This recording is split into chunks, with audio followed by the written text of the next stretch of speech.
اللہ تعالیٰ فرماتا ہے اس کے لیے جہنمی بچھونا بچھا دو، جہنم کی طرف ایک دروازہ کھول دو، وہاں سے گرمی اور گرم ہوا اس کی قبر میں آتی رہے گی۔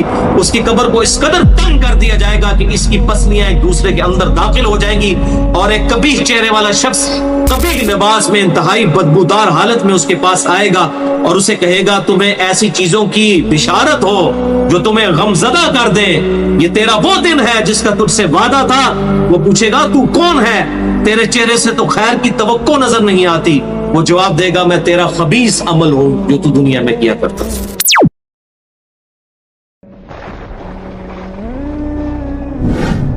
بندہ مومن جب دنیا سے رابطہ توڑ کر آخرت کی طرف متوجہ ہوتا ہے، یعنی جب اس کی موت کا وقت آتا ہے، تو سورج کی طرح چمکتے دمکتے سفید چہروں والے فرشتے جنتی خوشبودار جنتی کفن لے کر اس کے پاس آتے ہیں، حتیٰ کہ وہ حد نظر تک اس کے سامنے بیٹھ جاتے ہیں۔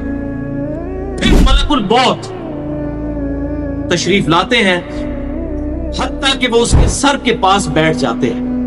اچھا، قرآن میں ملک الموت کا نام آیا ہے، سورہ سجدہ کے اندر، احادیث کے اندر بھی، البتہ تورات میں اس کا نام اسرائیل بھی آیا ہے، اور ہمارے اہل سنت کے جو اولین مفسرین ہیں، امام طبری رحمہ اللہ المتوفی 310 ہجری، انہوں نے بھی یہ ورڈ استعمال کیا ہے، لہٰذا موت کے فرشتے کو اسرائیل کہنا بھی جائز ہے ہمارے سلف کے ہاں، کیونکہ آج کل بعض لوگ کہتے ہیں اسرائیل نہیں ملک الموت ہی کہنا چاہیے، اسرائیل کا لفظ بھی ثابت ہے۔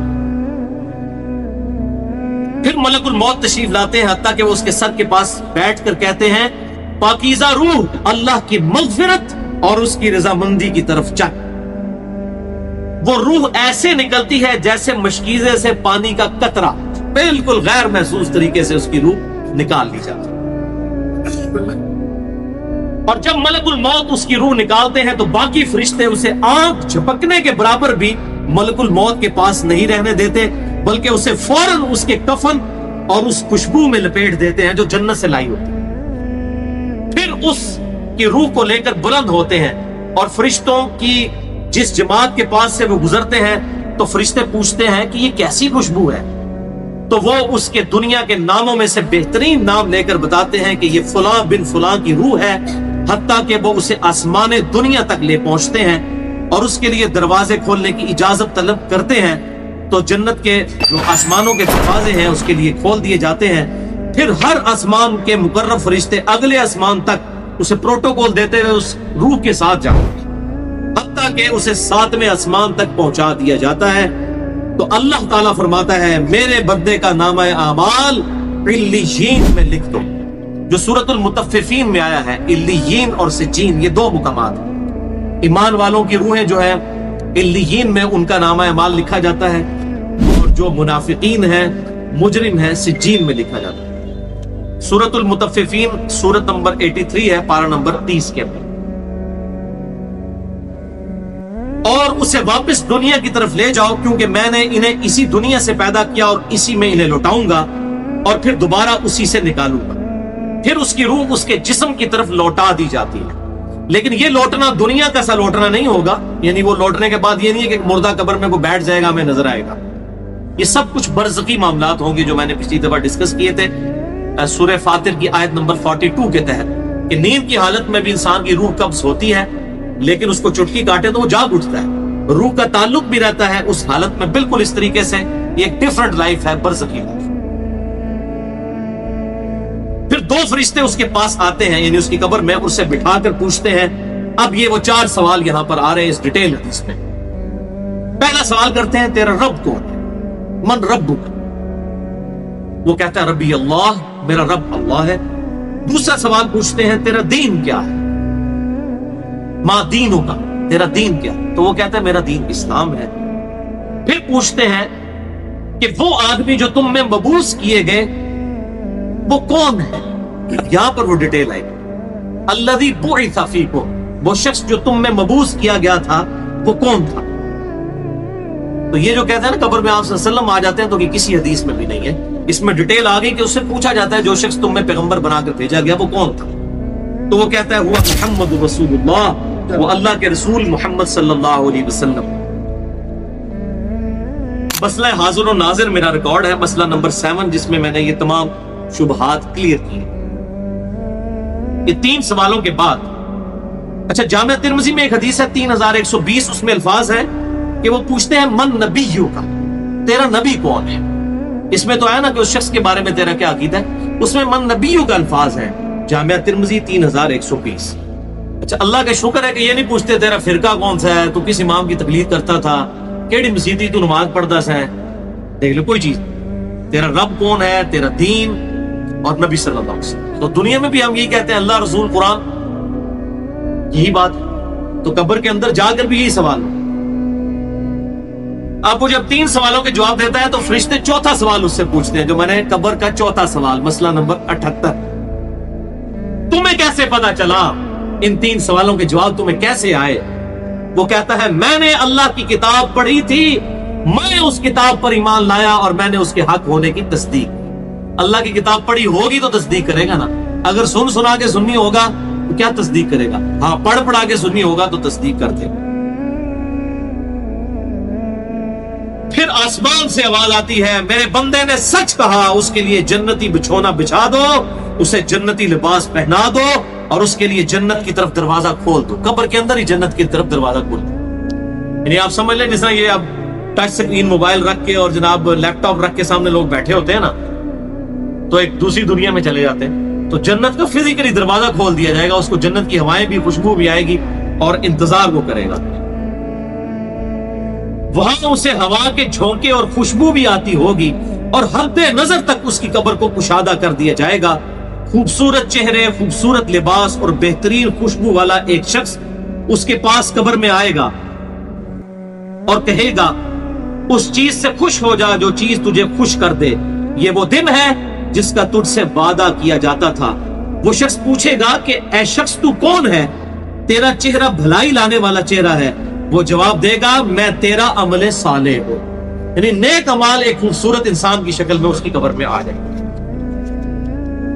تو پھر وہ شخص کہے گا اے اللہ، اے میرے رب، جلدی کر، فوراً قیامت قائم فرما دے حتیٰ کہ میں اپنے اہل و عیال کی طرف چلا جاؤں۔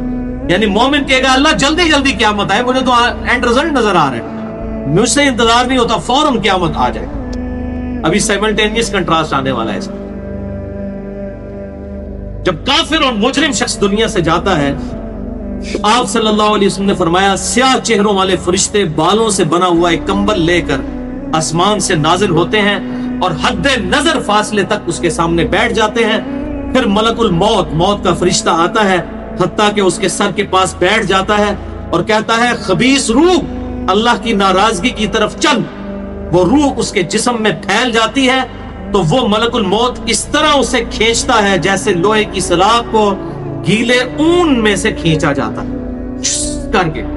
گرم سلاخ جو ہے وہ اونی کپڑے کے اندر، گیلے کے اندر ڈال کے یوں کھینچی جائے نا، اس طرح اس کے پورے جسم سے اس کی روح نکالی جاتی ہے۔